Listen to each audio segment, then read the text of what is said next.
The following presentation of the Eric McKenna Project is sponsored by no one.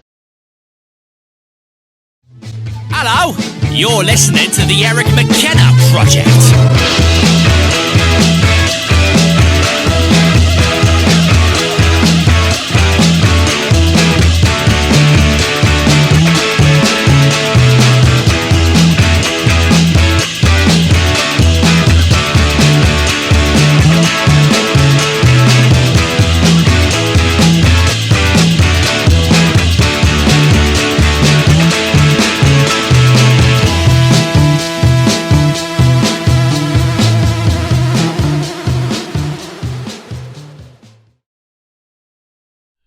That sounds a lot better. I can't even hear myself anyway. Oh, you're going to love these songs. Now you got to flip this around. I got to spin them. Just turn around. There you go. Yes. Yeah. There you go. Sound a lot better. Yeah, they do sound good. I know. See? Nice. Good. I don't know what I'm doing. Hey, good looking. I'm on the radio, and I love it. You're on the radio. I'll be back to pick you up later.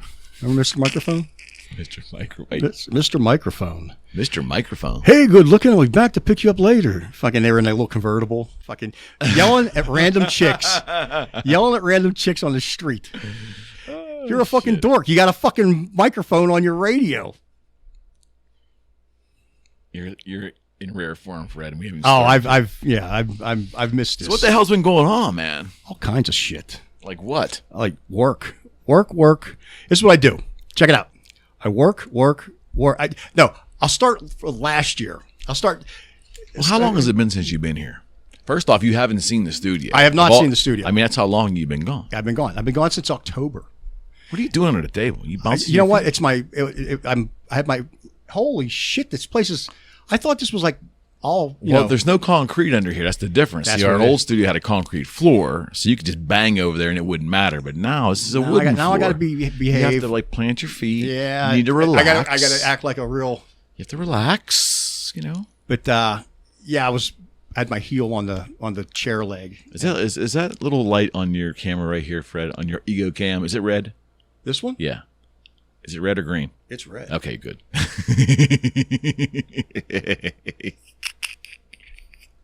Oh, Christ. Ego cam. Here we go. Let's go ahead. All right, so Go ahead. So, figure I wanted out of the game a long time ago. Yeah. And then COVID came and took me out of the game, which was great. So I didn't have to worry about anything. So I a year and a half off, didn't do shit. And then February of knocking bottles around. Jeez. Oh, lid. See, lid. But so I go back to making movies and TV shows in February of 2021. Yeah. Yeah. And I haven't stopped. I've gone nonstop. Like I'd have I think the longest I had off between shows, like a TV show and a movie, was like 4 days. Okay. And I went straight into TSO. Right. And I went straight into Falling in Reverse.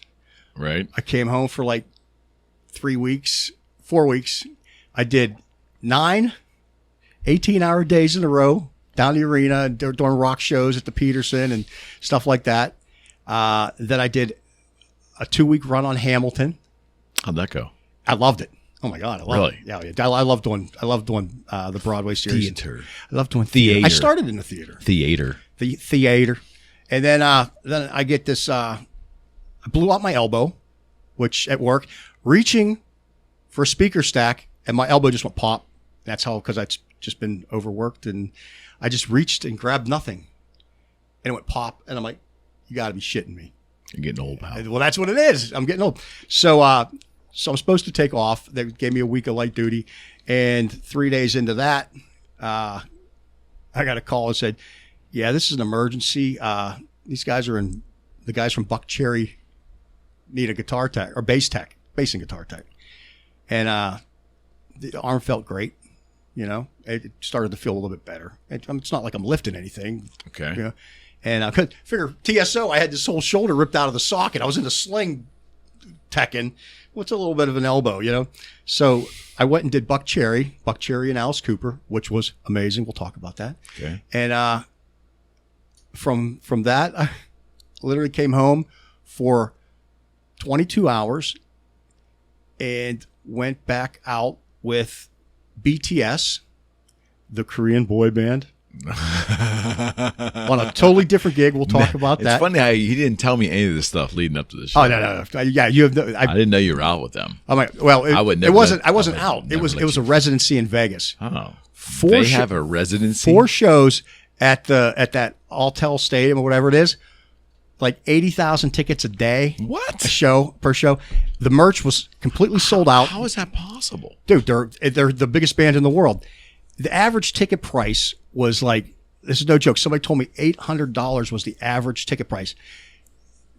If you do the math, and I don't know if this is correct or not, but it comes out to $256 million in 4 days. It was crazy. They sold out that stadium 4 times, and all the merch is sold out. And see, merch is separate from ticket And sales. they're just called BTS. They're called BTS. How did I miss this? They're a little Korean band, boy band, and I'll tell you what, they're amazing. Oh, get out of here. I'm like sitting there going, I was like humming the songs. They're no, like literally. This is no shit. This is no no. shit because you can sit around and No. you're like listening and you can hear like you listen to a song and go, oh, I hear Led Zeppelin in that song by Greta Van Fleet. I'm like sitting there listening to BTS. I'm like, wait a second. I wrote that riff 30 years ago when I played. And I'm like, wait, I'm like, and then I could even predict where it was going to go. And I'm like, wait a second. So I got a good chuckle out of that, but I was like, it was like a little warm up that I used to do. It's just a little chromatic thing. Well, Those guys figured out a way to get paid. They found a way to make. I'm like, son of a bitch. But so I did that, and Just 4 gigs. 4 days over 2 weeks. So I was in the Luxor Hotel. Me and Las Vegas with money. And you know what happened to me? I really Came started home broke. I started taking my own advice. And again, it's a business. And I kept it business. I stayed in my room. I took photos and I edited photos when I wasn't working. Maybe that's maturity, Fred. No. Don't tell people I'm mature and tell people I'm growing up. But yeah, man. So I did really well. I lost my ass one night in the casino, and then I went back and just walking by, $100, and I won it all back. Well, I won like almost 3/4 of it back. So I called it a wash. It's not bad. But I went to the Grand Canyon, took some great photos of the Grand Canyon. But you know what happened when I went to the Grand Canyon? Oh, it's Fred. Come on, it's my luck. You didn't fall in, did you? No, I didn't fall in the Grand Canyon, but I probably would have liked to have. I went on the day that they had a freak sandstorm. They don't have sandstorms. Yeah, what's the odds of that? Yeah, exactly. It's like the one day, look, we never have these here. Yeah, that stuff will fuck up a camera. Oh, tell me about it. So guess who had to buy a new camera? What? Yeah, it's like literally there's 1,000. And I'll tell you what, man, I was careful with it. I kept it, but I mean, just Ouch. Yeah, and everything's.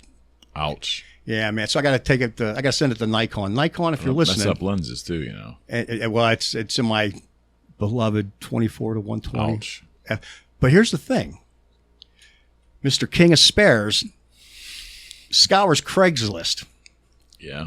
And I found a spare 24 to 120 millimeter lens, and it was way cheaper than mine. And so I bought it. So now I have a spare.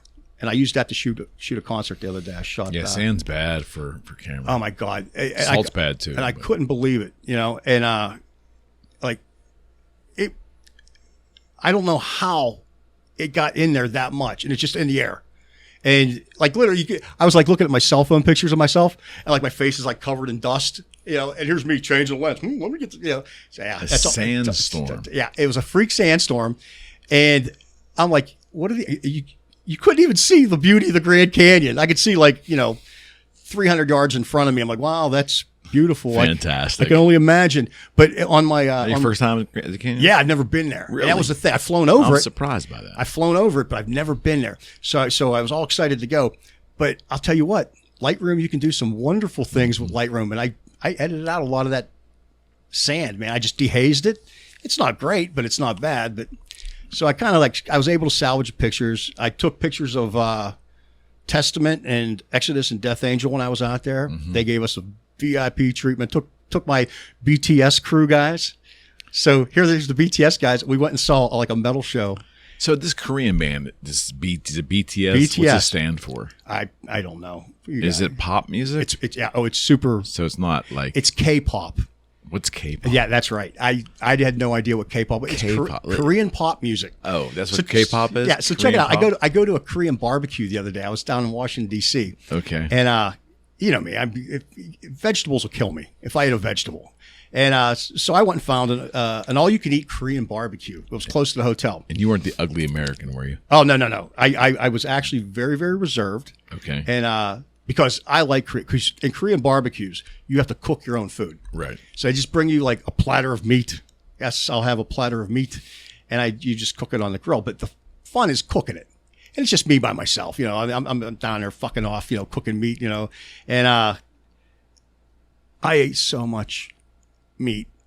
I'm busting at the seams with, you know, like ribeye and they had like a special steak. And put you in a meat coma. Oh yeah, dude. And I'm like sitting there, exactly it. But I made brisket and it was all like chipped real fine. So I had a good time.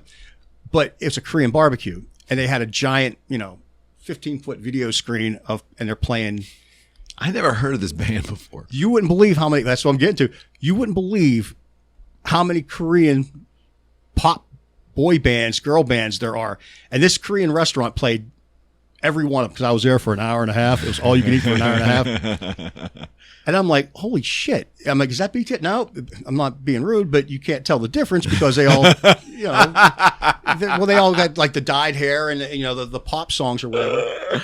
But when BTS comes, so it was great because BTS comes on and I'm like bopping along and the little Korean waitress, she's a young kid, you know, she's probably in her 20s and she looks at me and I'm bopping along. I'm like thinking, yeah, it's pretty cool. I just work for these guys. I'm watching the TV and she like looks at me and I saw her like look at me like you idiot, you know, and so I'm bopping. I go, hey, what's the matter? You don't like BTS? She goes, no, I hate them. Working there, so no wonder she probably hears it 24/7. Yeah, right. But yeah, so but there's a ton of. It's a thing. It's called K-pop, and the music, dude, it's good. It's like really good. It's catchy. Whoever writes this stuff knows how to write a song. They've got hooks. The vocals are great because it's all harmonies, and they actually do sing. They weren't out there. Do they play instruments? They don't, and that was they sing no interest. They sing the tracks, but like they were. I know that a lot of you are going to be jealous, but they're from me to you away. I sat because I'll tell you what I did with those guys when I'm done because they don't have instruments. I had to do something else. So tambourine tech. But I'm like literally inside the barricade, and like I could have reached out, and the one guy he would always walk by, and I think he did it. He was like he thought it was funny, but he'd like flick a bottle cap, and I'd always like reach out to snag it or whatever, you know, just silly shit, you know. But it's always fun to interact with an artist, you know. And I never knew him, I never talked to him, but It became the thing, you know. It happened on the second show, so it happened on the third and fourth show, and kind of got like a chuckle out of each night. But doing the loadout, coming home from BTS, I'm like literally, everybody's like, when you coming home? I'm like, I'll be home tomorrow. Coming home from BTS, I get this, I'm like loading the shit out. And it's like, hey, what are you doing after this? I'm like, I'm just going to go home, you know, probably sit around for a bit, you know, make a movie. Brush my hair. Whatever, brush my hair. And they're like, we have a job for you. And I'm like, cool, great. You know, when is it? End of May? You know, when do you want me to go? When do you want me to? Could you leave tomorrow? And I'm like, tomorrow? I haven't been home since October. And I'm like, man, I said, can I go home for one day? And I said, yes, that's perfect. We'll send you home. I went home for 22 hours. Wow. Again, 22. And it was, you know, and then I went back and I started with Journey, doing the same job I did on BTS. So. Wait a second. What is that job? I thought you'd never ask. So I come off the road, and needless to say, my last gig, I didn't have a good time with it. You know. Okay. And Do you care to mention what band it was? No, I'm not going to say. I had fun. Yes, I did. I had, but it was just like, dude, this is, all right, I'll say it. Beneath me. And Beneath Me is the name of the beneath band? me. Yeah, no. It's the job was beneath me. Oh, it's like, dude, okay. Yeah. Okay.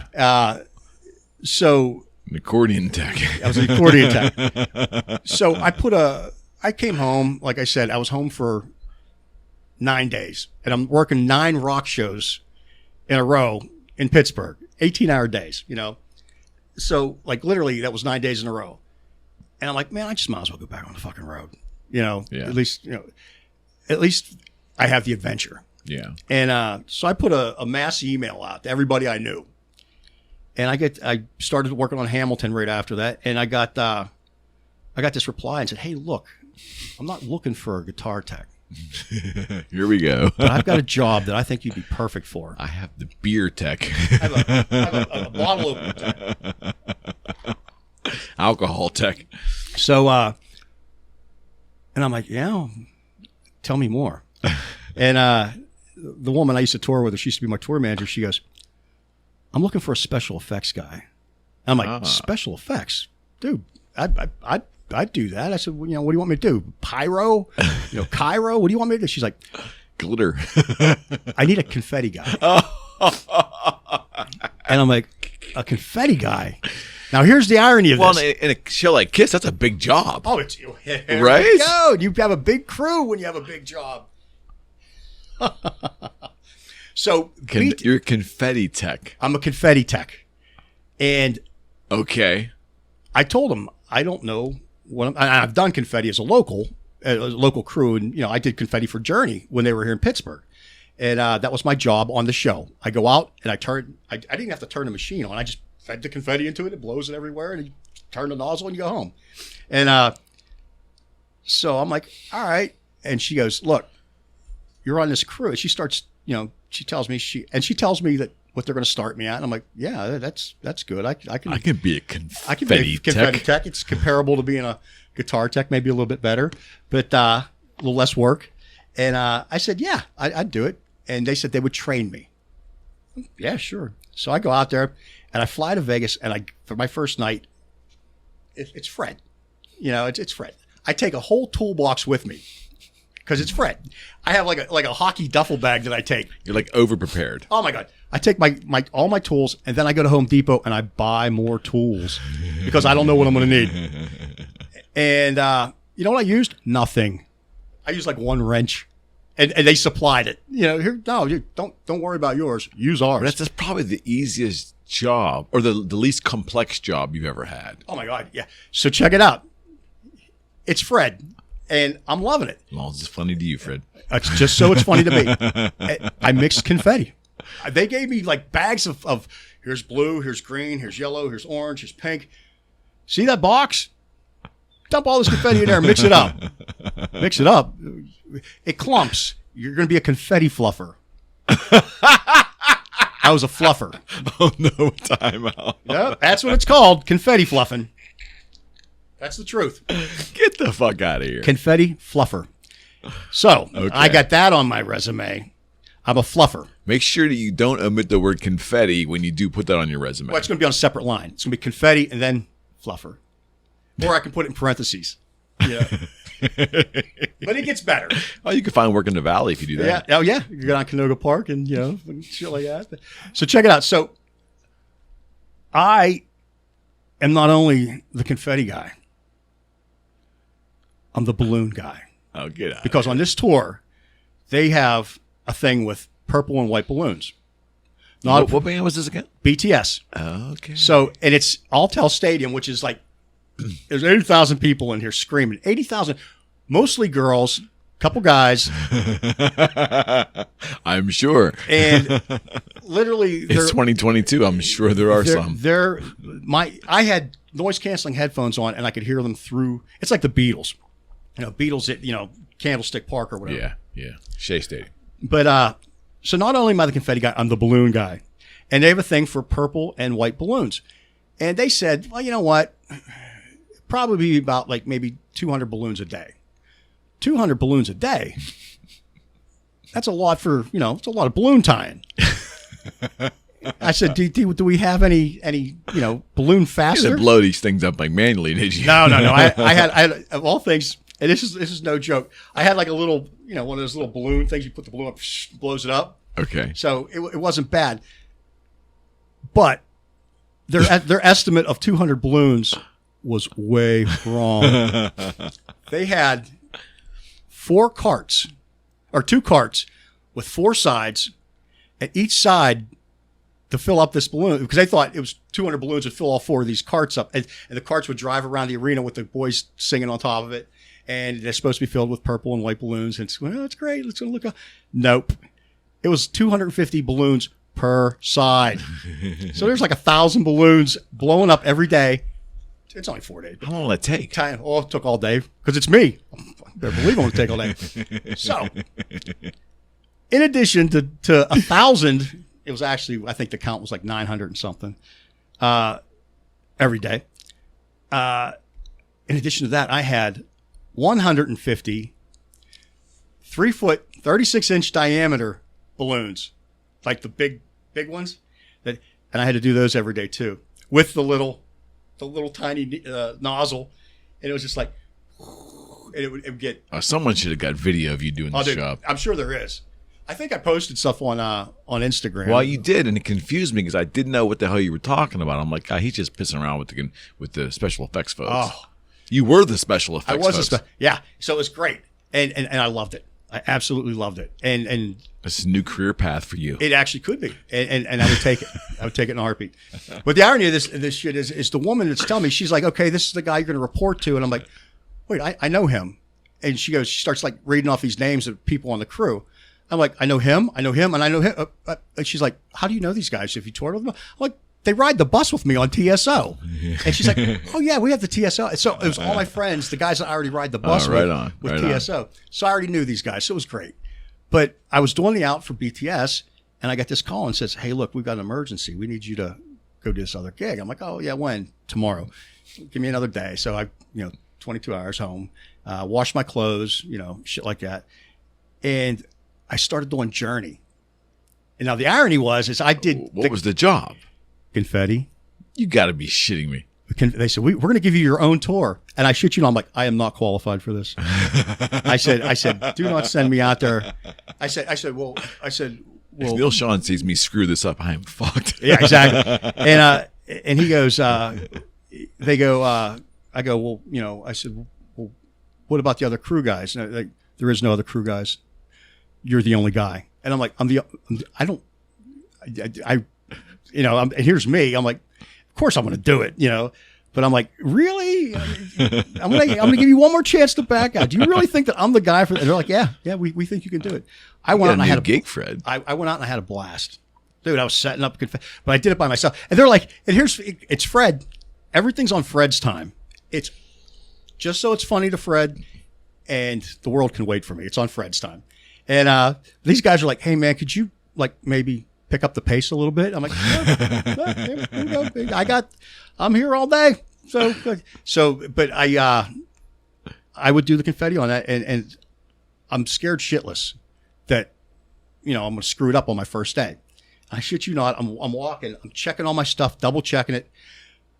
I'm goofy like that. I triple checked everything. And right before the show goes on, I go out the front of the house and I start walking around and I'm checking my stuff out. I take a deep breath and I'm walking and I say to myself, don't fuck it up. And I really did. I turned around and I started walking and I see one of my friends from way back when, and he looks at me and we make eye contact. He's coming down the steps.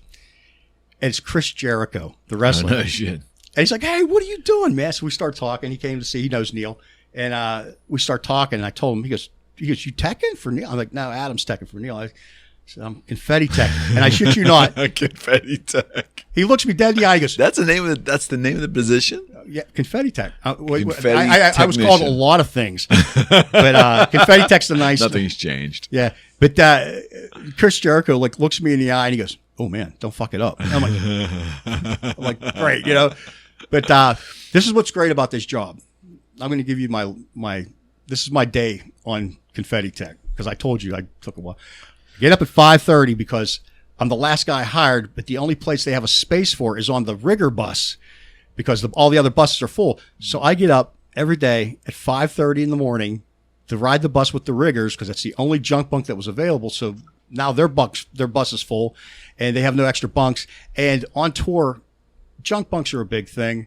And when you come in and you take the only junk bunk, you're an asshole. And you might as well have the scarlet letter on you because the junk bunk meaning the extra bunk where everybody's put their stuff because now everybody's got. But now the bus is completely full. Now the bus is completely, and so everybody's got to either put their stuff in their own bunk and sleep with a book, a backpack. Yeah, but you're Fred. You're like a legend in the business. No one's gonna give you a hard time. Oh my God, we're gonna get to that too. So the thing is, I get on there and I go in. So I go in at 5:30 in the morning. I get up at 5:30.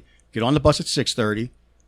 My stuff comes off at 8:45, like clockwork, and I would immediately start to pack my confetti cannons and do my little confetti things. But it was running cables and stuff like that, so it's not bad. But I'm the only guy, and so I'm running stuff, and I'm new. You know what I mean? So I'm not the quickest. And even when I'm quick, I'm not the quickest. And so I finally got the hang of it and got it in there. And they go, man, you're doing such a great job. We're going to add 4 more. They did. They added 4 more. And I'm the only guy. So I was like taking it. So literally I'd get back on the bus after helping everybody tear it down. Okay, I forgot something. I would pack the cannons, blah, blah, blah, get it all up, get the confetti, set up all the machines. I had 4 machines at first. Set everything up, run the cables. I'd probably be done about 3 o'clock in the afternoon. Okay. And then I would go and mix confetti. Okay. And you can't have a clump. So it's 4 bags, and you're sitting there fluffing. And why I should have just thought about this earlier because I'm a stagehand, for God's sake. I mean, they come to me at work in Pittsburgh and say, "Hey, man, can you fluff this?" And here's me fluffing all these bags by myself. And eventually, by the end, I'm like, "You're an idiot. Why didn't you think about that?" So I started having the stagehands do it, and we'd make a little fluff party, and it was fun. But literally, my job was the last 45 seconds of the last song of the night. I turned on the confetti machines for 45 seconds at 10:45 at night. The machines came on. What song was it? Separate Ways? No. Come on, think about it. See? Every night. And I would always tell the guys, okay, this is a song. And it was always the wrong song. It's the song after Be Good to Yourself. It's Any Way You Want It. That was how they ended it. That was how they ended with that. What did they open with? I don't even know. I can't even remember. I wasn't in there for that. I didn't. I really got into a weird Fred mode where I was just so focused on not fucking up the job that I'd be like walking around going, I know I fluffed this confetti, but is it going to, it's kind of humid today. I think it's going to start to clump. I'm like sitting there making sure it's not You were on clump patrol. Oh, I was on clump patrol. I take it, and they'd watch me. I'd be like shaking bags and boxes. That's funny as shit. Like, that guy's nuts. That is funny as shit. But yeah, so I ended up doing that, and it just, I had a blast. And it got canceled the last couple of gigs, right? Yeah. Well, COVID claimed another. They kept you guys out of Canada? Yeah, we were going to Canada, and once, you can't get into Canada if you got COVID. You have to have it be COVID free for X amount of days or X amount of weeks before that. So it just made sense to come home and add them on somewhere else. Add them on to the end of the year. The big news is... Go ahead. Go ahead.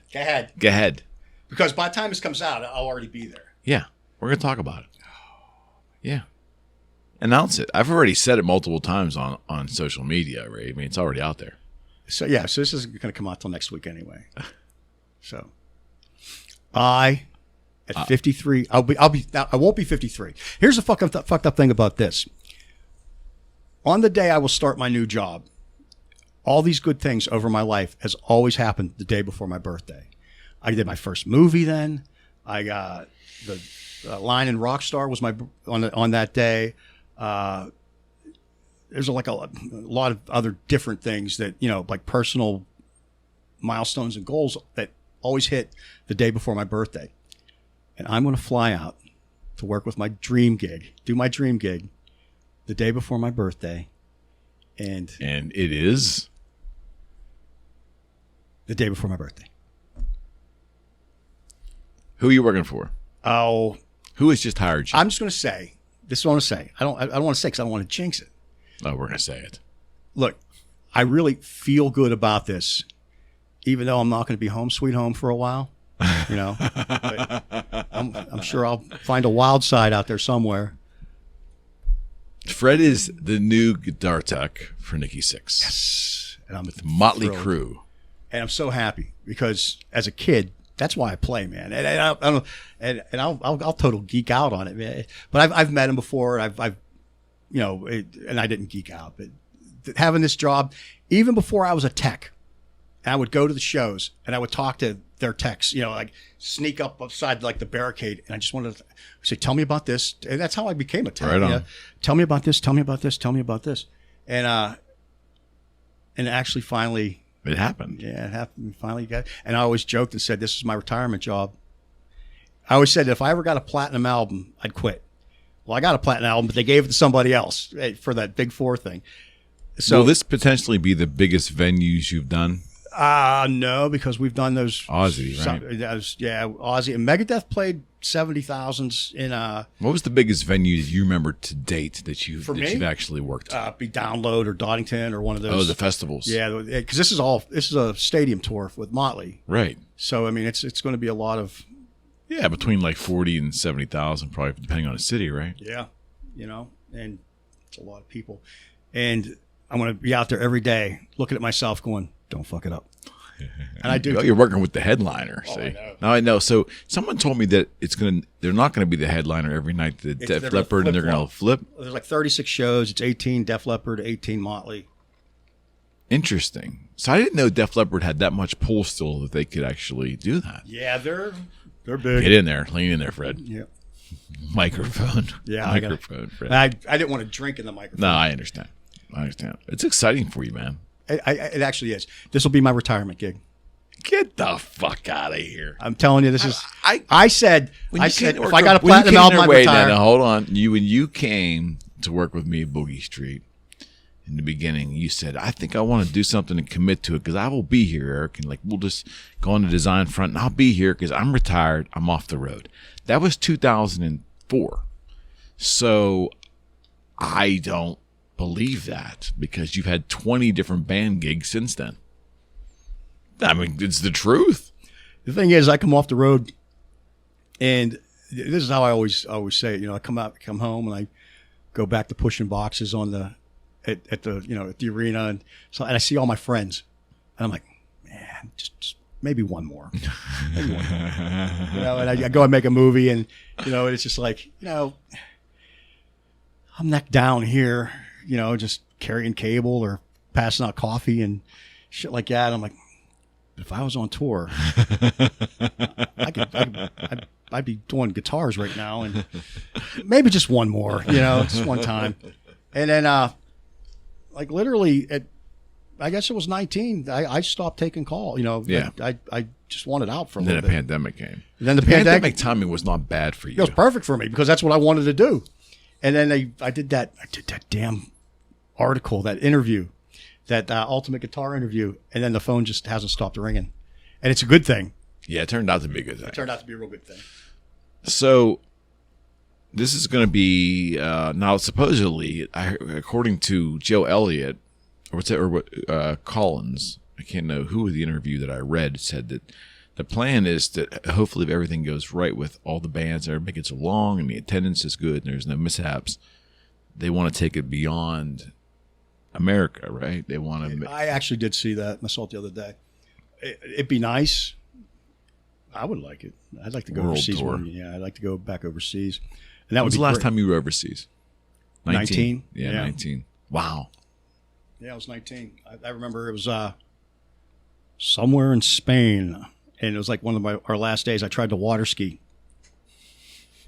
Not very good. This is Megadeth. This is what Megadeth. Yeah, there is some hilarious Footage videos out of me there. being drugged through the ocean, and I think Dave McRobb just kept yelling, just let go, just let go." And so it wasn't. Too bad those don't surface anywhere. Oh, they're out there. I'm sure. Sure, he's got a bunch of it.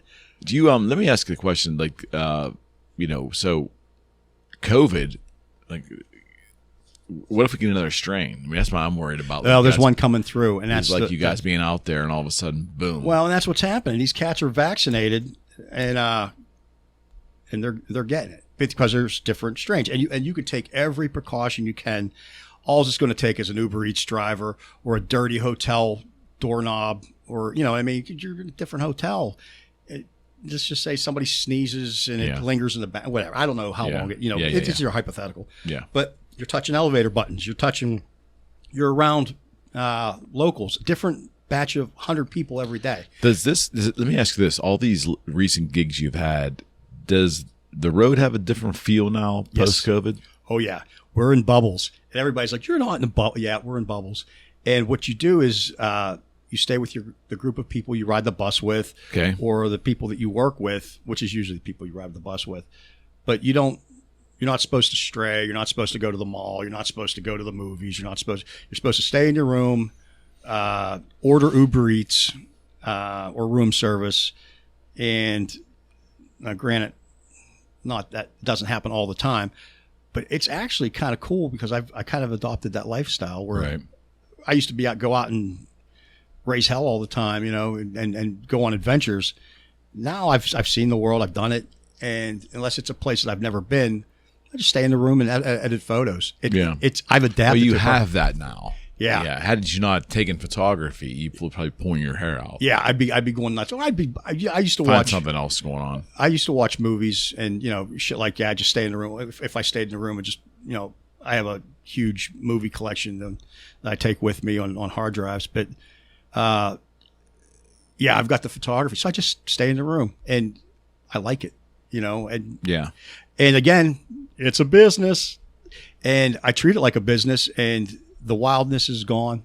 All the antics. Yeah, is that pretty much reflective of the entire industry? And now? I was just going to say that yes, and that's what I was getting to.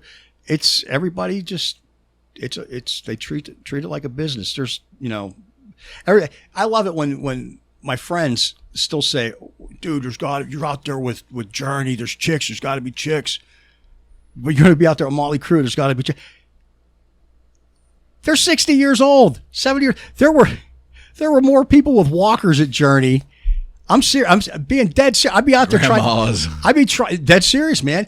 I thought, my God, I thought TSO was bad. Because I always joked about all the old people at TSO. Yeah, and had they seen Savatage back in the day, they'd be like running on the other side of the street. Exactly. But they're out there playing Christmas music. Look at those good boys in tuxedos. And so what's funny about this is they've got you go to Journey, and these, like, I'm not capping on it, but you're talking about people that this is for their bands, and they're in their late 60s, mid 60s. So I remember in 2009 being in the pit for my first Kiss show live and having my camera, and I was excited, and I turned around, and this is 2009, 13 years ago. And I turned around and looked at the crowd, and I was like, wow, it just looked like a crowd of very excited and very happy, frumpy, middle-aged people, kind of like me. And that's exactly what it was nuts. It wasn't what the 80s was or the 70s was. It was different. That's what I said. My friends are still like, the guys that are still stuck, in high school, when you fantasize about these things in high school, man, they got to be, That's kind of how it was back then. Well, that's what it was. I mean, it was party central. Nope. It's a bunch of dudes sitting on a bus, drinking a glass of wine and going to bed. Just taking a gummy and going to bed because you got to get up. I've told you this multiple times. It's worth repeating. I had that surreal moment, that same tour, that night after the show was over, sitting in Paul Stanley's dressing room, drinking wine and having him walk around in street clothes before waiting for his ride to the airport. And he's got this wine and he's pontificating and he's swirling this wine around, and he's like, it's like, that's what it is now. Yeah, this is what the reality is now, right? They're older, they're more civilized. It's not Right, it's a business. It's a business. fucking business. Back in the day, I'd wake up at 10 o'clock in the morning with Zakk. We'd be at a liquor store and a beer store, buying $1,000 worth of booze and beer every day. And that's an actual. And I hear that's not how he operates anymore. And either. he's totally stone cold sober. Yeah. This is a guy that couldn't use a cell phone. He didn't know how to even turn on a computer. Now he's on there doing Instagrams every day. Now he's making videos and editing videos. He's clear-headed. Oh my God, yeah. But it's a business, man. It's all the way around. So that's what, like, I always tell people. I'm like, they're like, dude, you got to be partying out there. I'm like, man, I'll be 53 next week. It's not. I actually, it was funny because on the TSO, I never. That was the joke that I showed up in the bar one day. They twisted my arm and I went to the bar, and they were like, "Man, you're down in the bar?" I'm like, "Yeah, I came down, and then I started thinking, like halfway through that tour, I'm like, man. I'm saving a lot of money by not going to the bar, and that's the best way to put it. Yeah. And then I realized how much money you save when you're good on the road. Well, yeah, drugs are expensive. Well, you can't write a receipt off of that. The IRS doesn't want to see that. This is for the Coke man. This is what I spent with the Coke man. This is it for him. This is his cut. Yeah, it's the guy with the vodka. And I figured back in the day, man, it was no joke. And I used to say it all the time. On Shinedown, every day we drink 4 bottles of vodka. If I drink 4 bottles of water on the road, I'm like, man, I better drink some more water. Well, the cost is probably the same nowadays. Yeah, right. Yeah, exactly. You fast forward 20 years. But yeah, so I mean, just it's all changed, and it's all, I look at it as a business, and look what it's got me. Being nice and kind of not drinking and trying to be sober. I'm going out with a sober band. I figure Zakk's sober. All my friends are sober now. And I guess it was time. I'm not saying I'm sober. But what's interesting is like I will never forget this. You said to me one time when Zakk was probably at a height right before he sobered up, and I think he was actually they were putting him in hospitals, I think, for the blood clot at the time. And you said to me, I will never forget this. You said, Eric, I predict the following. He's going to quit cold turkey, and he's going to be able to use it from a marketing standpoint, and he's going to say, I am tougher than alcohol. It's the black label way. We're stronger than death. We're stronger than booze. We don't need this shit. And that's going to be the way they're going to be. He's going to be able to turn that marketing with his fan base. That is exactly what happened. Because he is exactly what happened. He's one of the most sincere, determined guys out there. He's the real deal. What you see is what you get from him. Yep. And I was so happy when he said, he goes, dude, I quit cold turkey. Yeah. The doctor said, you have another drink, you'll die. He goes, I quit. That'd be pretty scary. And he didn't. Yeah. And the funny thing is I don't think he had too many problems just stopping. But I come off the road. I drink on the road. Come off and I won't drink. You know, it just happens. But now it's business. Well, it's harder now. I mean, here's what I noticed about quitting drinking. This is what I noticed, and I was far from like a regular drinker, but I feel much better more often in my life now, and the aches and pains that went along with hangovers. Forget the head. We all wake up with froggy one time, but the actual physical pain your body's going through on the withdrawal of alcohol is not fun when you get older.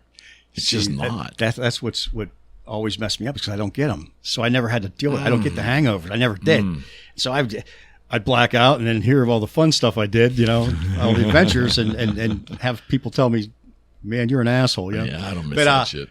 What I'm finding now is without the alcohol, I hurt everywhere. So it's reverse for the exact opposite. Yeah, I feel every see that. Yeah, I think a lot of people do drink when they get older to like ease the pain of whether it's emotional, whether it's physical.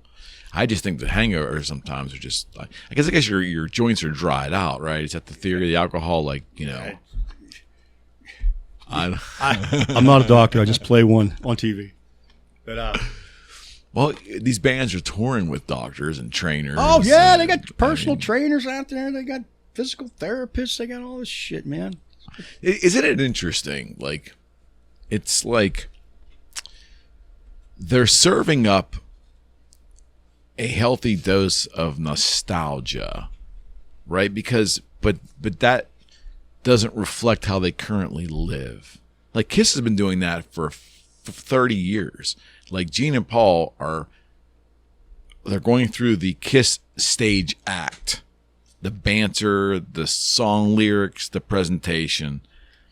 And that did represent who they were somewhat when they were very young. But now they're selling the nostalgia of that. I think but that's but they're all doing it. Or they'd be dead if they were trying to live that way in their 60s. Yeah. But it's funny how that is still like a thing that is valued, although it doesn't accurately reflect who they are. Well, do you know? That's what you expect when you go to see these older bands. You know, if they said, you know, if they came out and said, you know, people, you want to see the stuff that you remember from X, even if it's the same band. Absolutely. You want to see the same. You want to hear something off our new album? No, absolutely not. It's time to go to the bathroom. Thank you. And yeah, I'll come back when I hear, you know. Well, that's not just Kiss. That's basically it's all Stones. Bands. It's you know, Skinnerd. And I always wondered. Journey did a new song, and you could always tell when that played because like there'd be like a rush for the bathroom. You know, I'm dead serious, man. It's just like, oh well. But I will say this. That's funny. Let's talk about that for a second, because the one band that I saw, legacy band over the years, where that wasn't as much, a little bit, but not as much of an issue, was Rush. When I would go see Rush, the fans were so loyal that they actually, they're all brain dead. They actually, no, they not. They knew the newer songs more than I think a lot of us. It was a weird dichotomy. Like their fan base got it. Like they were vested. They got the music. They don't get chicks. Well, it wasn't about that. It wasn't about that. Yeah, I mean that was like still like, dude, I know you never dug them, but I am telling you. That was an experience. You've seen them, right? That was my first show I ever worked. Really? Yeah. You worked? I worked. Yeah. When was that? 91, 92. Roll the Bones. Roll the Bones. It was Roll the Bones. I did. That was great. I did Rush, Travis Tritt, and then the Grateful Dead. Those are my first 3 shows that I did. Oh, shit. Ever worked. Yeah. The Roll the Bones tour. I did. I roll the Bones. Or was it Presto? Roll the Bones. Okay. Wow. That was a good tour. Mr. Big opened up. That's right. That's right. Awesome. I was there. I was there. You were there working. But anyways, that band is like, regardless of my personal affinity for it, it was they're just awesome. They're awesome. Well, yeah, they're just. I think his singing is so unique, and the lyrical content is a little bit more involved. But the musicianship and the composition. Oh my God, the composition, and then they pull it off live. They pull it off live. 3 dudes making a lot of noise. Watching them play. You know, watching Alex and watching Geddy play, and when one's doing a solo, they're also playing with their feet on little bass pedals and Taurus pedals and shit. Yeah, Geddy Lee's ridiculous. But Alex had shit, and he was doing. And it's just like both of them, just to fill in the gap, to pull that off live. That's where I got an appreciation for him. And yeah, I said it. It's the only time you'll hear me say something like, write this down. You never pulled that Rush sticker off your tour box over there. No, I'll leave it on there. I'll leave it on there. Let me get real somber. Or there's something I don't do on this show, but I want to get somber for a second, and then we're going to talk about it, and then we're going to move on and enjoy the rest of the show. The last time you were here was with Fran Stuber. It was, yeah. It was the last time, and Fran came. I never thought I'd be able to get Fran on because we had an idea to do it. I even offered to fly him out, and every time we make arrangements, it just didn't work out. And then Kiss came, and then it all kind of lined up, and Freddie just happened to be home. And it all was great to see you and him in the room together. And you actually, you were doing a gig that night, and you rushed back to get in there. But for those of you who have not watched that show, if you check back, I guess it's October of last year, Fran Stuber, Paul Stanley's guitar tech, and our longtime mutual friend, and part of the Boogie Street experience from a design standpoint with the Stanley guitars and everything. There's a picture around here somewhere. Yeah, it's right over here. Fran was just an amazing, amazing guy, and he, unfortunately for everybody, we lost him. We lost him to COVID, and it wasn't, I think, more than maybe a month after he appeared on the show. On this show. And I again, I'm putting you on the spot, and I'm not trying to like jerk your emotions or not, but I just wanted to talk a little bit about that because I know you've thought about that evening many times since, man. and you actually got a chance to see him when they came back. They came back, yeah. He was on the stage. I waved bye to him. He told me he goes, I'm not feeling well today. Yeah. He goes, I'm probably just gonna go straight back to the bus. But he hooked me up with like a photo pass and stuff, like some tickets to the show, and I was looking forward to seeing him. Right. But the month before, he would have been here in September. We would have done the show in September. Right. And man, we went out that night and had a great time, and we did a jam night. He played drums. Afterwards, he said, "Yeah, I never played drums before ever." Yeah, so he beat the shit out of somebody's drum kit, and we went out and we jammed some songs, and it was like AC/DC songs and Kiss songs. We had fun, but it was a great guy. It was always great seeing him on the road. A lot of fun adventures with him. Just again, he's a total professional, total fun guy. He got it. And that's what's fun about friends on the road. You have the cats that get it.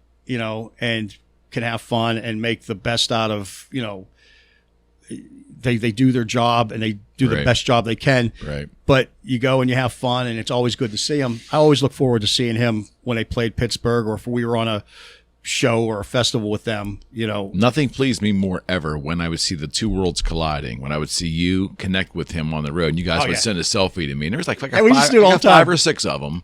It would have been cool if our technology was better back then. You could have done video, but it wasn't available back then. But that was always really super cool. Like I think Kiss and Megadeth ended up on the same festival somewhere in like South America or something one year. I know somewhere.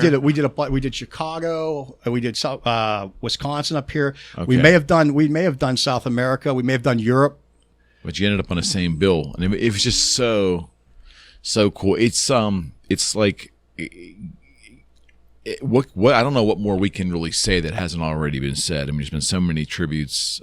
Just go online, look at what Fran meant to Paul, Kathy, and the boys, Fran's family. Just the best, beautiful, sweet people imaginable. Just a absolute heart wrenching circumstance. Yep.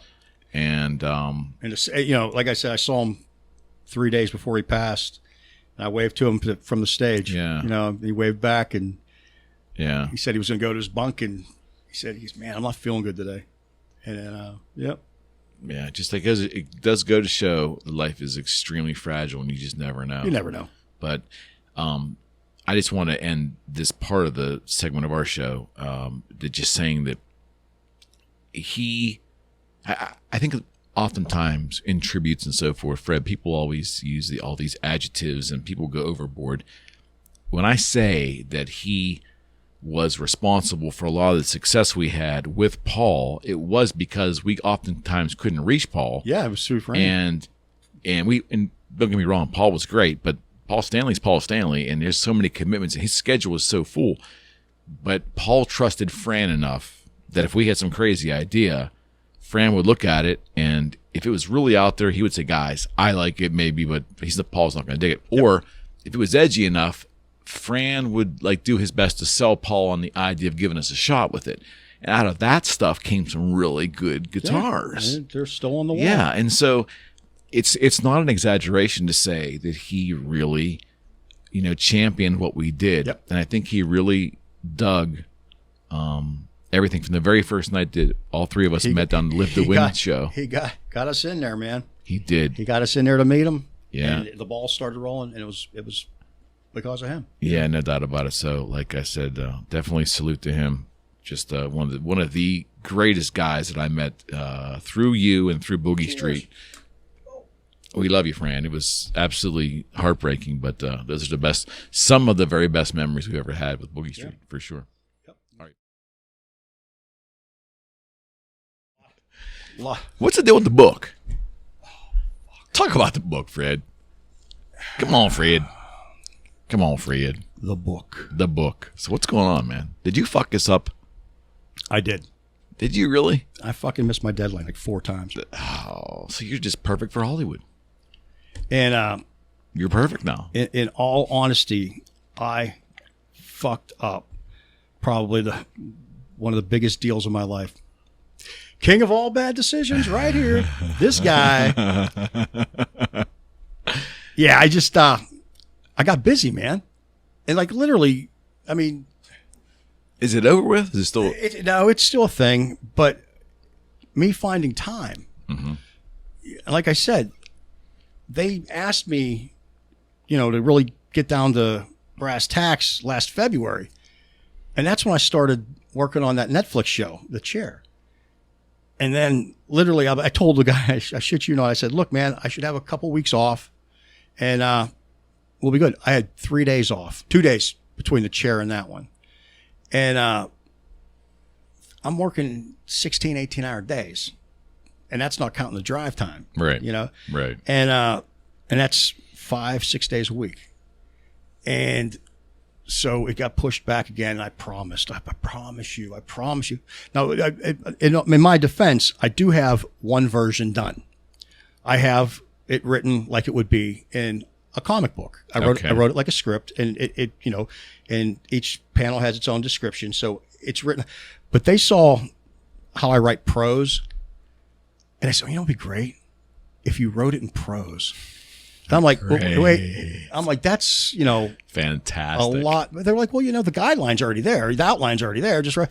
But when I write in prose, it's like I tell my stories, somebody else's, 5-minute story. For me, it's 45 minutes and and you got to take a piss break and you're going, please just shut the fuck up. I write the same way, but I write the same way that I tell a story. Oh, sure. And that was the hardest. Take this back too. I had probably 70-some, I think it was like 76 pages done in prose. Okay. And I was happy. And I opened it up the next day, maybe 2 days later, and it said page 3. And I went, what the page 3? Where the fuck's, next 73 pages?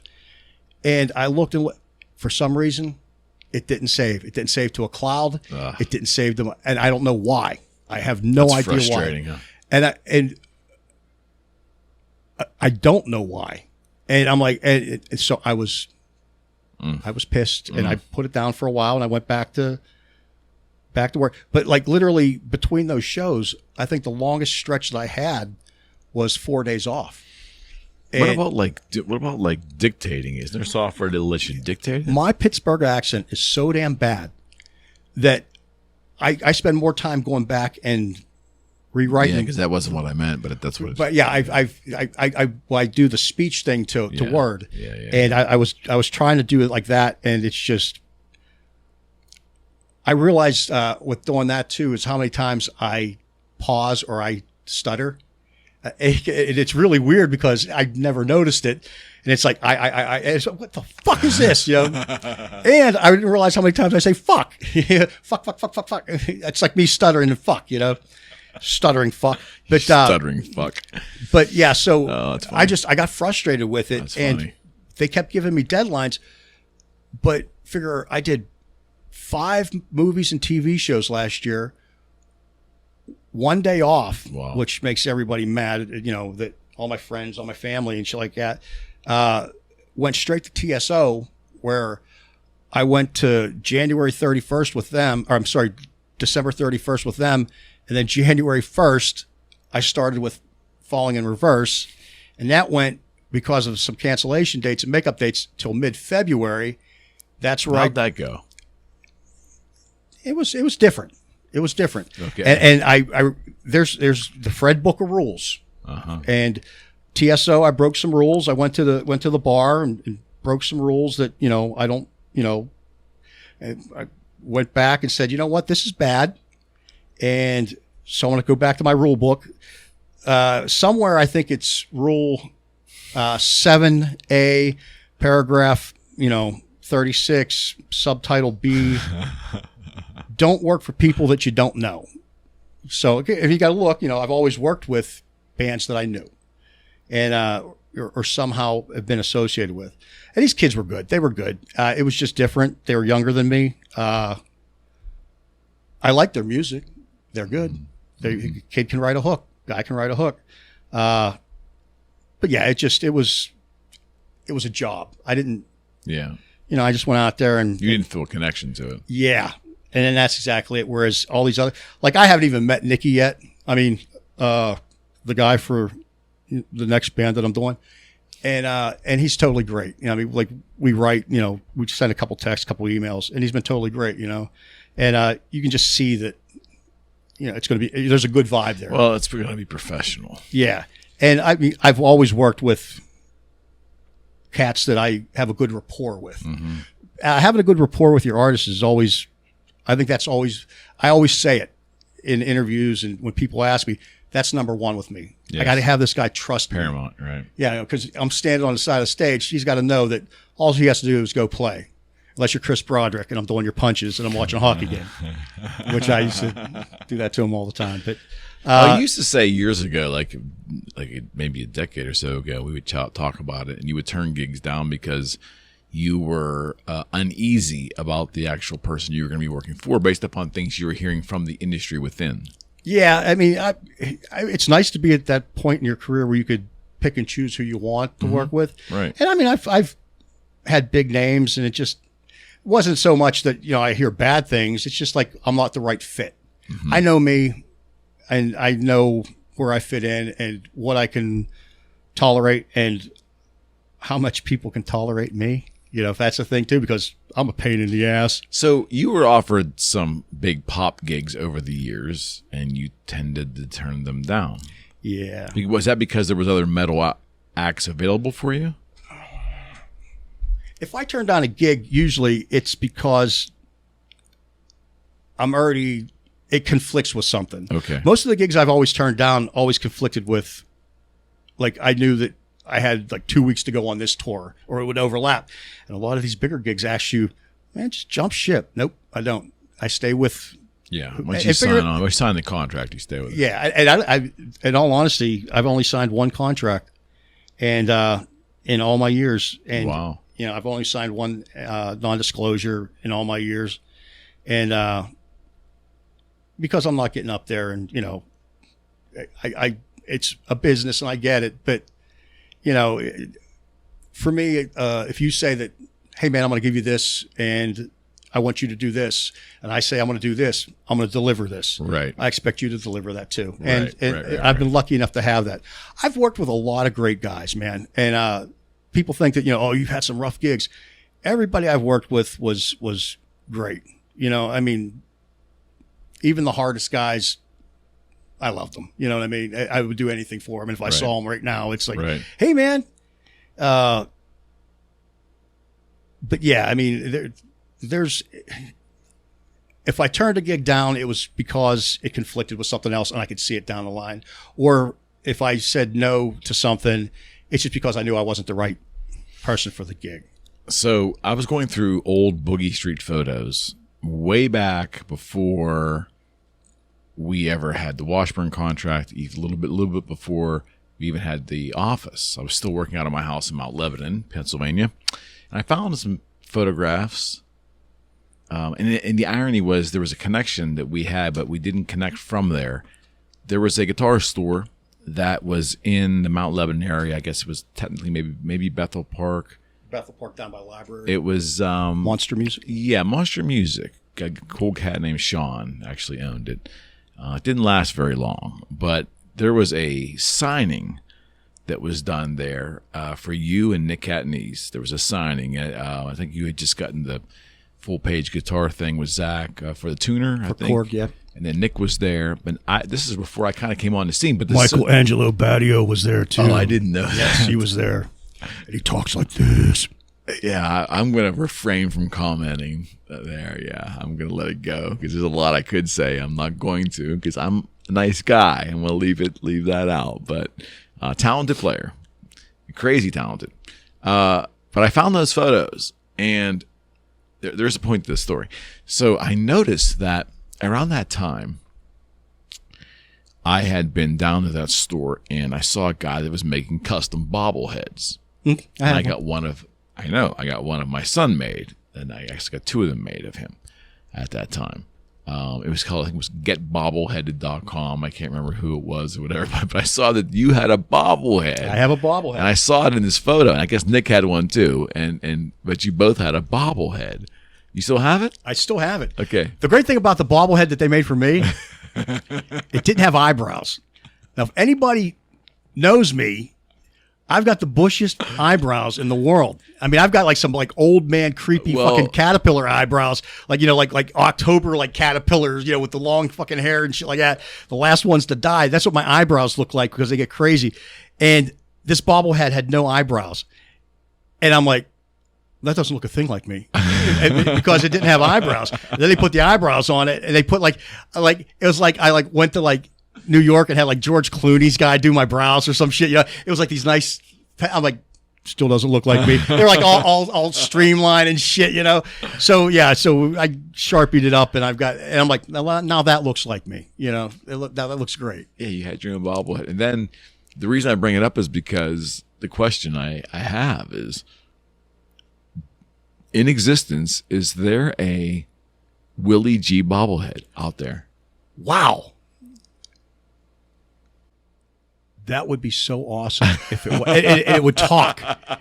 It would talk. And how would it talk, Fred? It'd be like, it's a bunch of crap. First of all, y'all don't know nothing about nothing. B, you're all a bunch of idiots. And 3, it's a bunch of crap. I think there should be a Willie G bobblehead. There needs to be a bobblehead. There needs to be a Willie. Talk. It needs to have it needs to have Willie G sayings. You hit the button and the head bobbles. First of all, let me tell you about this player. Willie fucking G.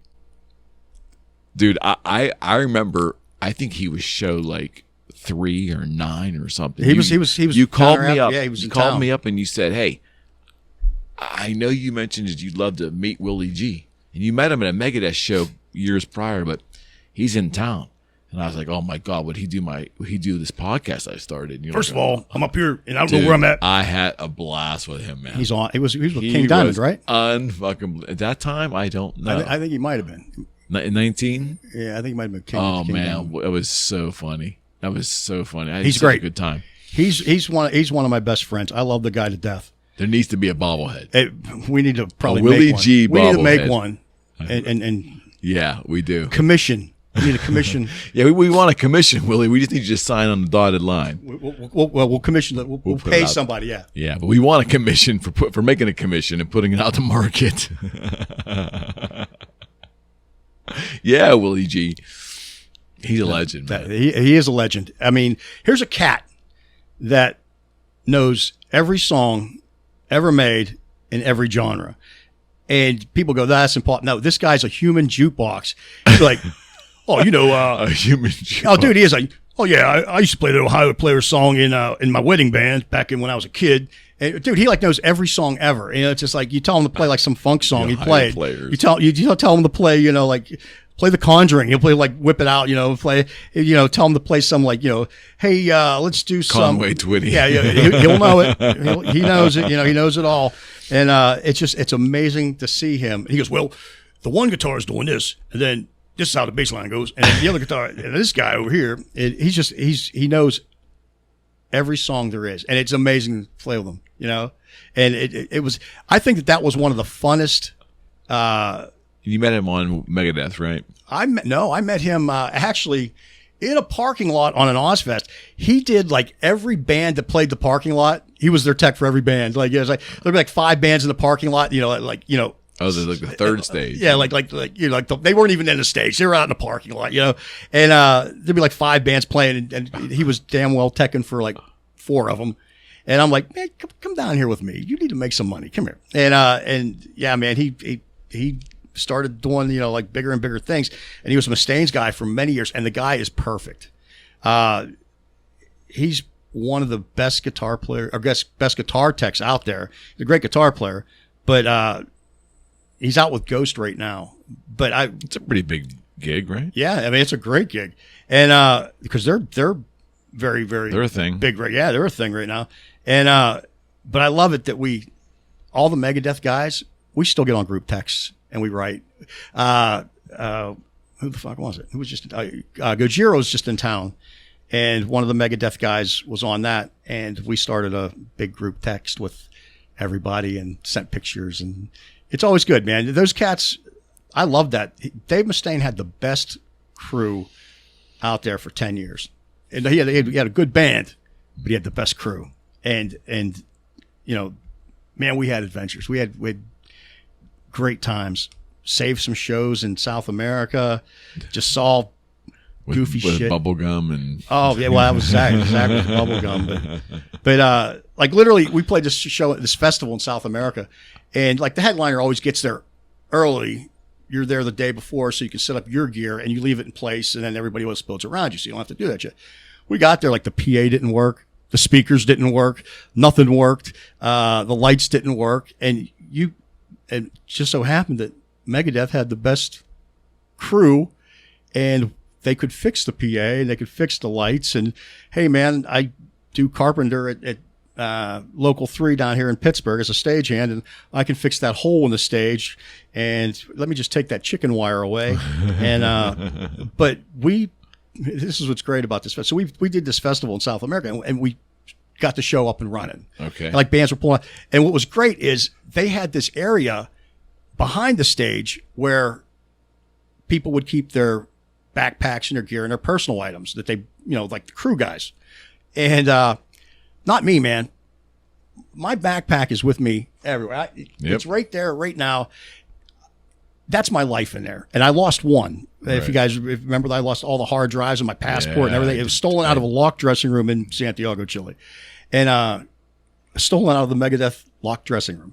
And the two security guys, we did not see anything, senor. And it shows up. Okay. It shows up. Everything's gone. My laptop's gone. All my hard drives are gone. It's brutal. And my passport was there, but senor, you cannot get it for 14 days because we need to mail it, and it's very slow. And did you ultimately get it?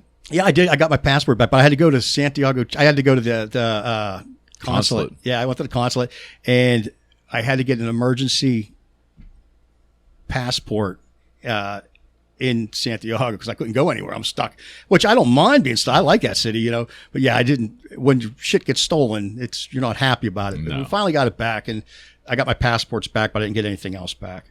But they had the best crew, and we saved the show. But what was great is everybody keeps their stuff in the back. Well, it had this wall. It was an enclosed area with a wall. It was like a brick wall. But you see all the guys, all the fans were jumping the wall and stealing everybody's stuff and then jumping back over the wall. Everybody got their shit stolen but me. Because while we're out there, so I kind of giggled and got my bag. That's the Aikike story too. When I was with NXS and we got basically, if you want to, the long and the short of it is we got kidnapped. We got held hostage, the crew did, and we were told to stay in this room, and everybody's luggage was at the hotel or whatnot, and, not me. My bag was right there on the stage, and the guy goes, "Where are you going? I told you to stay here." I'm like, "Nah, fuck you. I'm going to go get my bag, and I'll be right back." I come back wheeling my suitcase, and there's 12 guys in a little tiny room all crumped in there, and, and we had to wait there for a while, but I had my suitcase. When they went back to the room, everybody else's suitcases were in their unlocked hotel rooms, and some people had some shit missing, some people didn't. Yeah, I take my bags everywhere, man. That is rough. Yeah, it's not so that's fun. A concern. Is it a concern anywhere you tour, or is it overseas especially? Well, it's like that anywhere, but you'll always have somebody. Somebody made me. They had this new rule that you had to wear hard hats, and somebody made me a hard hat. Is that a thing? Yeah, it's a thing. It's like a safety thing, but I don't wear a hard hat. And it messes up your locks. It messes up my hair. I'm going to go bald. I'm going to look like you. And there's worse things, Fred. But so they were very proud of this hat, and I put that thing down.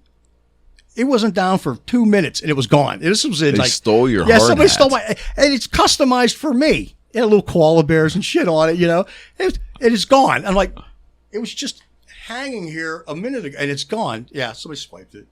So, but Where was that at? That was in South Carolina. And I go back there every year, and I go around with the hands. I look, and I'm like, somebody here's got to have it. But yeah, I mean, it happens. It's like that anywhere. You go to a hotel, you know. I mean, anything important, it doesn't stay in the hotel. How do the artists keep their stuff from getting stolen? Now, you know, that's the thing too, man. Is on Megadeth, we've had stuff stolen out of the rooms and shit like that. I mean, it's when they find out, you know, you're a star, you're a target. You know, even at the airport. Yeah, you got to watch out. Here's the thing I never understood about like the rock and roll lifestyle and just narcotics and drugs and all that. Like, I don't know how bands go from country to country and get their drugs in and out. I mean, I'm not on drugs. I have bad allergies today, man. I'm dying. I came home to Pennsylvania the other day, and my eyes just like started itching. I was talking about drugs, not insinuating drugs. I know.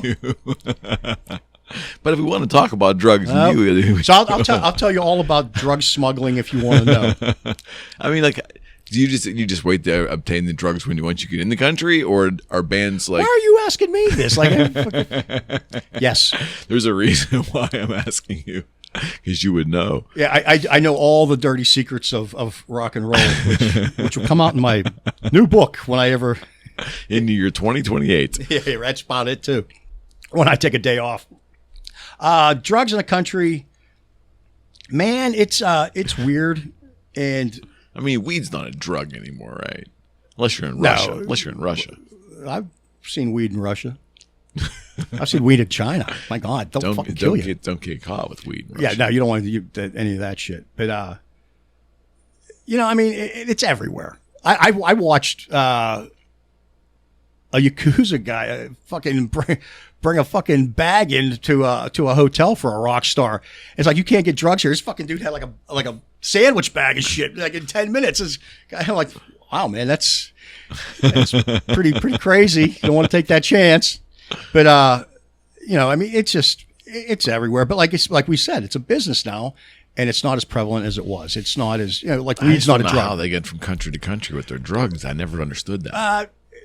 Places like Colombia, man, they have a guy sits there and they go through every screw on your thing. You have to take it apart and show them that you don't have anything. I'm like, I don't have anything. There you go. But you take everything apart and then they wrap it up with tape and all this shit, and they sticks a sticker on there and says it's been checked. I mean, back in the day, I mean, they stuff it up their ass or whatever. I don't know. I had a dog. Did I ever tell the New Zealand story? No. I had a dog hit on one of my bags in New Zealand. Okay. Now, anybody that knows me, I don't smoke pot. I hate pot. Yeah, I don't like the feeling of being down. You know what I mean? I'm not a downer guy. And so I get to New Zealand, and they're real strict. And we were trying to figure out how to get pot in from California. And it wasn't me. I don't want it. But so I'm walking, and I have beagles. All right. And I had a beagle that was in heat when I left the house. And I said bye to my beagle, you know, let her lick me, let her play, you know. And I left. And I went to New Zealand.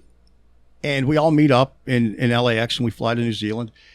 And I get off the car out of the Auckland. What's that? Auckland. Yeah, Auckland.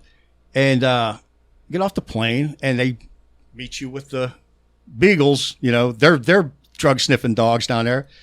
And I see this little dog, looks just like my dog, little lemon beagle. You know, I'm like, oh, you're not supposed to touch the dogs.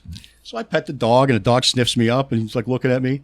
And the lady pulls him away, and you know, she goes, and I go get my luggage, and I'm sitting there, and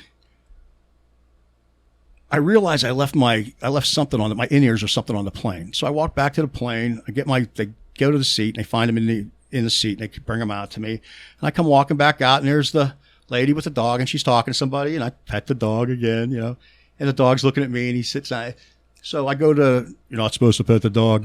Did I mention that? And I go to get my luggage, and everybody else has their luggage, and there's mine sitting over there, and comes over the tour manager, Mike. He's like, hey man, your bag's over there. Like, what's my bag doing over there? Why the fuck? So I go and get my bag. I start coming out, and we're standing in line, and the lady walks the line with the dog, and the dog looks at me, and it sits.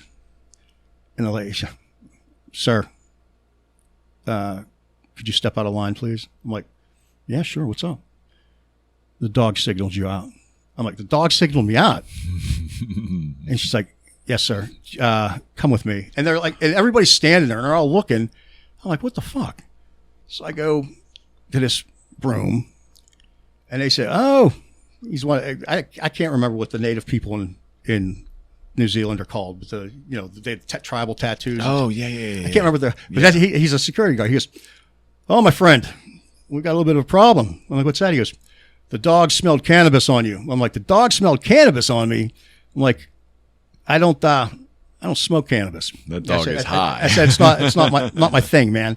And he goes, oh, well, the dog signaled you out, and we could do this the hard way, or we could do this the easy way.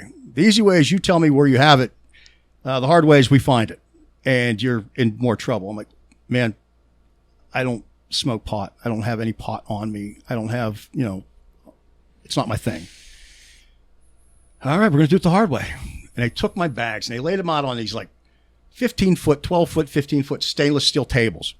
And they took everything I owned out and apart. And the guy sitting there is talking to me. He's like, so, we're really relaxed down here on our cannabis, but we just don't like people bringing it in from other countries because, we take pride in our cannabis. I'm like, well, man, that's great. You take pride in your cannabis, but I wouldn't smoke it because that's not my thing. I don't smoke pot. And it's going on and on and on. He's like, so when's the last time you smoked pot? I'm like, well, to be honest, probably when I was in college. And he's like, right. I'm like, dude, it's not my thing. I'm not a pot guy. And he's going on and on and on. He's asking me all these things. And finally he goes, they take everything apart. I mean, they were taking like screws out of shit. And they find nothing. And the guy looks at me and he goes, our dogs are never wrong. And this dog singled you out for cannabis. I'm like, man, I've been there for like 3 hours.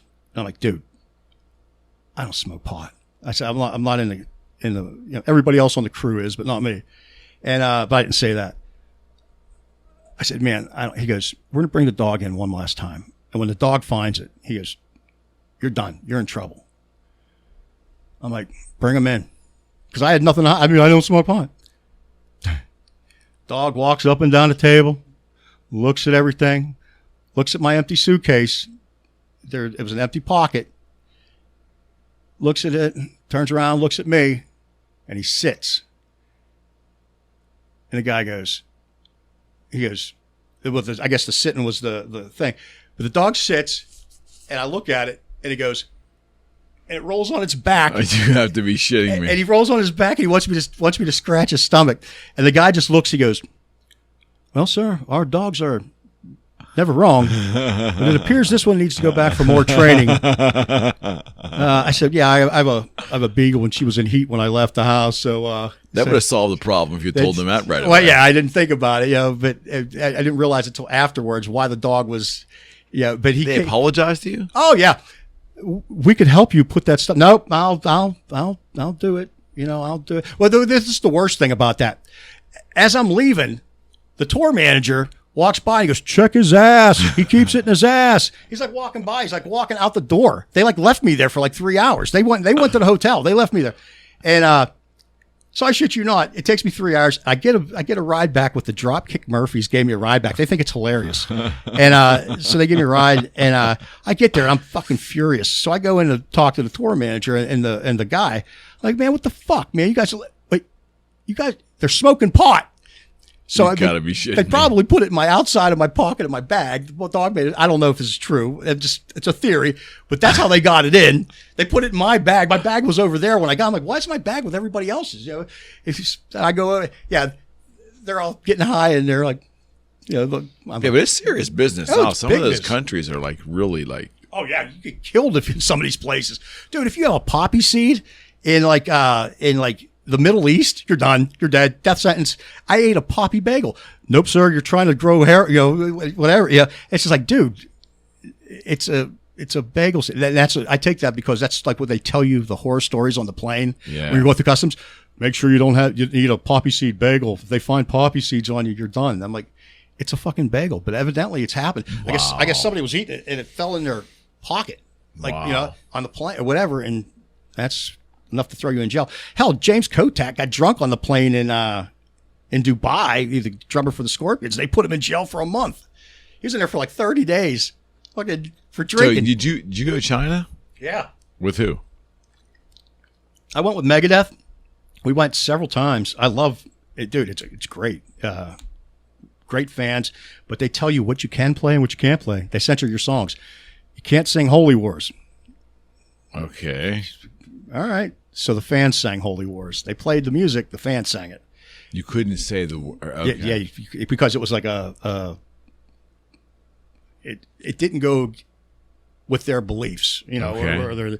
or their agenda or whatever. Okay. But yeah, there was like they try to tell you, what words you can say, what words you can't. You're censored. Well, how was your hospitality there? It was great. So they take anywhere I've been. I've never had a place that was bad. When you're with a top band, you're always taken care of. Everybody, whatever you need. I like to. I tell the story about Mexico. That they say, look, don't leave the hotel room. We're at Mexico. Mexico City, yeah. Mexico it's pretty City. shady. The cops will rob you in Mexico City. Oh, yeah. I'm familiar. And where we used to stay at, there was always an ATM over across the street, and it was like a good Mexican restaurant, and everybody would go there, but they'd get the money out of the machine first, and then that's where they would get robbed. Everybody get robbed the machine, So in Mexico City, there's an ATM right across the street.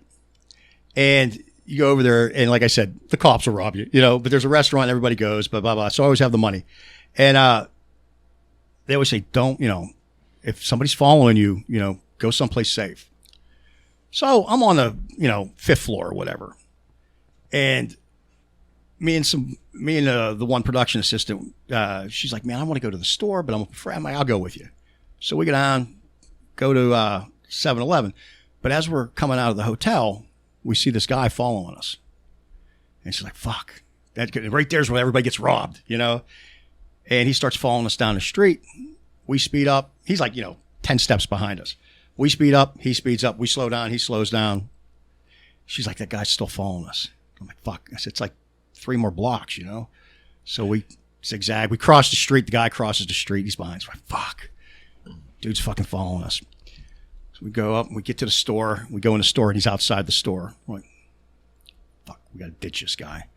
And so we buy stuff. And it's amazing what you can buy for like 200 pesos. Fucking, dude, it's like, holy shit, you can buy, it gets you a lot of stuff. It's like, wow, man, I bought, they don't have inflation in Mexico. My God, stuff's so cheap, And so the guy's out there, and one goes one way, one goes the other way. And we meet at the next block, and that was our big plan. We'll split up and see. And he followed the girl, and she comes back up, and we meet up. And it's like, fuck, he's still following us. So we hurry up and we get back to the hotel, and he's still there. We're like dodging him, trying to get there. And we start running quick, and he starts a little jog. We get to the hotel. We get there. He's coming around. He's coming in. We hit the closed door button. The closed door closes. We go up. We're going up to the 5th floor. So we go up there, and the door stops, 2nd floor. There's other people in the elevator. We get up to the 5th. Guy standing there. He's like, he ran up the steps. Like, what the fuck you following us for, dude? What's wrong with you? He goes, I am your security, sir. You shouldn't leave the hotel without a security guard. He was, didn't they tell you? I'm like, yeah, they told me, but I mean, fuck, I didn't think it was for me. That is so wrong. Yeah, dude, he ran up the steps. He's like, he's all fucking out of breath and shit. Yeah, he was our floor security. Oh my God. Silly shit. But yeah, so they take good care of you. And Japan, like I always say, this thing, if it's raining, it's supposed to be the best, isn't it? Japan's awesome. Yeah, it's the whatever you need. It's the best. But I remember. Where did you play there? Tokyo Dome. Played Tokyo, Osaka. What's the place that Nagoya? Kiss filmed a bunch of shows there in the 70s? Budokan. Budokan. We play. You go there. It was raining. And I went to go outside, and this guy chases me down. He's like, no, you come back. And he hands me an umbrella. I'm like, oh, I'm good. Yeah, they give you an umbrella. It's like a leave a penny, take a penny. Leave an umbrella, take an umbrella. You don't go out and you don't get wet. And So, Japanese crowds, metal crowds, it used to be that they were very sedate in the 70s and 80s. they still are. They were over there. They sit. Like, And then they'll stand up, and then the ushers come up and they start yelling, and then they'll stand back up. So I'll test your memory. 70s, there was Kiss had a HBO special. It was filmed as part of like the Live 2 thing, and it was Kiss in Japan, and that's out there. But you can see shots from the stage, like looking, you can see a little bit of the crowd, and they're all sitting. Oh yeah. And then Paul Stanley tries to get them up, like Stand up! Come on, people! Yeah, but they just wouldn't. They just didn't break decorum. No, it's a very respectable country. I always said that I could take a stack of $100 Is this still bills. like that? Yeah. Last time I was there, Metal which was fans aren't crazy. a couple years. No, it's they're. I mean, you play like a club show where there's no seats and they have to stand. Yeah, it's but lately we've been playing like bigger places and there are seats and sometimes they stand. I mean, they'll get up and eventually they'll get up and stuff like. But they're very respectful. They're very proper.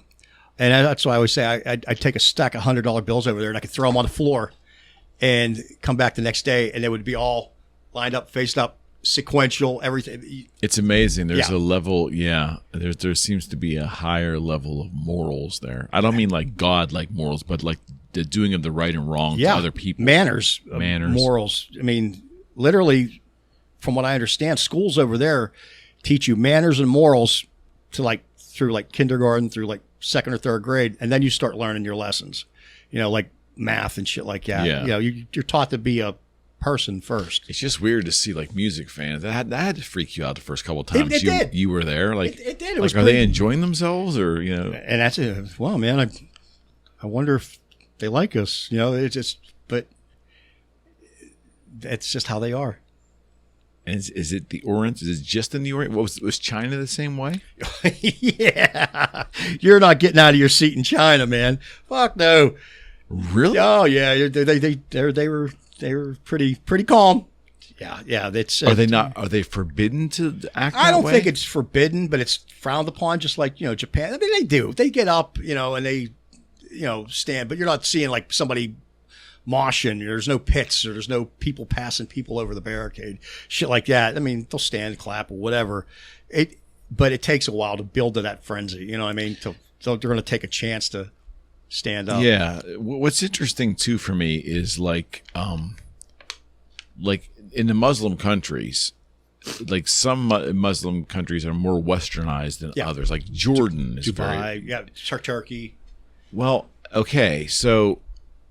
But Dubai, it's like when a band goes over there, they're usually playing for the guests, which are like intercontinental guests. They're not really Dubai citizens there, right? It's more like Well, we had when we played there, we had Dubai citizens. I mean, it was, but yeah, if you're in Dubai, you've got money. Yeah, so the westernized Muslim countries, I could see metal shows going over there. Yeah, Turkey's wild, man.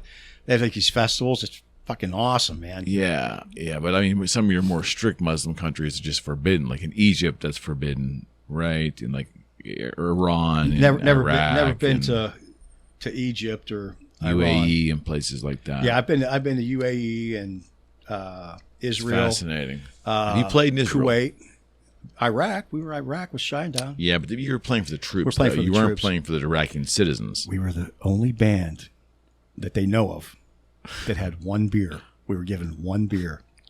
We were allowed a beer. We had a beer. I had a beer in Iraq. Fascinating. It was. You were working with me at Boogie Street when you went over there Yeah. because I have like photos you shared with me. Hell, I got Boogie Street shirts on in every shot I got. That's so cool. That is just so cool, man. But like, have you played Iceland? Have you played like Greenland? Have you played No, I've never been to Iceland. I've never been to Greenland. I've flown over them. what the Nordic state? Like, have you gone to Finland and Oh, Sweden? my God, I love those places. I've been all the way up to the Arctic Circle. That's where the home of black metal is, right? Yep. It's like almost it's like a Look, a church, burn it. country now. Yeah. Country national anthem. Yeah, right. It's our national anthem. It's awesome, and those places are beautiful. like Gothenburg and places. Gothenburg, yeah, Gothenburg's beautiful. Gothenburg's a really good arena. It's like a big globe dome made out of wood, and it's. I used to have. I lost all those pictures on that hard drive. What about like in France and Spain? I mean, like I know Spain does metal shows, right? Yeah. Oh, yeah. Portugal, all those places. What about France? Big in metal. Yeah, they're France is big in metal. Really? Yeah, man. We played Paris. We played what the fuck is it? It's Hellfest is in France. Okay. And okay, man, they Luxembourg and Germany. Europe's all into Poland. Poland. Oh yeah, played Poland. What about Ukraine? Have you played in Ukraine? Yeah, Kiev. You played Kiev. I can't remember if I just went to Odessa or if we played Odessa. Wow, that's got to freak you out than seeing what's going on. I right did now, huh? because I have some really good photographs that weren't lost, and they are of Kiev. And wow, and it was a beautiful city. My God, it was beautiful. And before they rebuilt it, Mariupol was supposed to be a beautiful city too. Yeah, there's nothing left of it. I saw some of that shit. There's nothing left of it. They flattened it. But yeah, man, Kiev was a beautiful city. And again, I love going to Moscow. It's not the people, man. It's not the people. It's the government. It's not the people. And but Moscow, St. Petersburg, all those places over there, it's going to be a while before Western bands are probably invited back to that country. Yes, absolutely. But like those old communist countries, they've got those old buildings that were like built by forced slave labor, but they're these giant, massive structures that are just, you couldn't do it again today, but they built it for the Communist Party, but they're, like, there was this place hammer and sickle, maybe. You better, yeah. There's this place in Romania. They're like, oh, this is the Romania, Department of State. This used to be a neighborhood, and then when the communists came, they knocked down the neighborhood. They forced the people that lived here to build these buildings. Fucking, it's giant. It's amazing, and it's like, yes, they forced them to work, and if there's many bodies buried underneath. Because I do those bus tours. Yeah, that every city has one, and I go to and that's how I get around the city. You pay like $20, you get on a bus. In America, it's like $45. You go over there, it's like $20. You drive around the city, and you can go wherever you want for like $20 and get a 2-day pass. And I'm like, yeah, sir. Here I am. Did you have photographs from Transylvania? Yeah, over in Romania, correct? That's Romania. And I could have sworn you shared that experience with me decades ago, dude. I went. That's all I wanted to do. Every time I've gone there several times, and I just want to see Dracula's castle. Right. So I have a day off. Didn't you go with Zakk? No, I didn't go with Zakk. It was a Megadeth tour that we went, and I had a day off, and I booked this trip for like 2 hours away to Dracula's castle. I'm like, this is fucking great, and I do shit by myself, because when you go with a group of fucking people, I gotta pee. I want to eat. I'm like, look, man. All I want to see is Dracula's fucking castle. Okay. So I make the mistake of mentioning out loud, man, I'm going to Dracula's castle. Dude, I want to go to Dracula's castle. Everybody went to Dracula's castle. So we had like 5 of us go to Dracula's castle, and it was a great experience for all of us. But here's the thing. It was like the castle that he was like imprisoned in the last 2 years of his life. It's really not his castle. His castle's like, I think it had like 1,500 steps or 1,700 steps to get to this castle where Dracula was. That's like his fortress or whatever. So was Dracula a real person? Vlad Tepes, yeah. So he was a real person. He was the leader of I guess Romania, and he fought the Ottomans and. But the whole thing about the teeth and the sucking of blood and all that. Well, shit. that's vampire lore. But this guy would kill you and like he'd stick you on a stake. He'd stick a stake up your ass. Yeah, raise it up, impale you. Yeah, but he would like nail. Yeah, if he didn't like you, he'd nail your hat to your head. That's what he like did to the emissaries from other countries because they wouldn't remove their turbans. So he nailed them on and sent them back. He was so kind as to invite all the poor people to this banquet hall, and all the poor in Romania. He said, "Come on, throw a party for you. Come on, throw you a feast. You guys need a break. Come on, I want to throw you a feast." So he invites all the poor people, brings them in, locks all the doors, and he burns the place down. He goes, look, I eliminated poverty, and that's in Romania. That's a true thing too. So he was like bloodthirsty, not bloodthirsty, but he was power. He did right. And eventually they caught him and killed him. Well, they put him in that castle that we went to, and it was beautiful. And man, it was awesome. See, I like you and I have talked. I like history, right? And just to see that was, this has been the best job in the world because I get to go see the world. Yeah, on someone else's dime. That's what I always say, on somebody else. And I never thought that I would leave Cecil. No, I'll make it in Pittsburgh. I'll be fine in Pittsburgh. Dude, I appreciate you doing this. Thank you. Yeah, it's been a long time. I mean, you were so regularly showing up here, and we were doing so many shows, and like the world started to become normal again, somewhat. And then you're back on the road, and then it was like you were coming home for like a day, 22 hours, and had the journey thing not been cut short, we would have had to match. Yeah, I would have been had the journey thing not been cut short. I would have came home for a day and flew back out. Yeah, so we are going to try to get you involved in another show before you leave here. It'd be awesome. Yeah, I'll do that's it. What we're definitely going to see if I can find the time. You better find the time. I will. I appreciate it, buddy. You got it, buddy. All right. You digging the new spot? I do here? like the new spot. It's spacious. It is spacious. We got our own dedicated air conditioning unit, so we're not like sweating balls. I see that. We could put a bar in over there. Yeah, Put there's actually a leather sofa in the studio. I do like the leather sofa. Yeah, I don't think anybody really sits on there, but like it's something. Well, who knows? Maybe one day I'll need a place to crash. And that's a whole nother podcast. All right, buddy, I appreciate it. Cheers, guys. Thank you. All right, friends, we are Out. out.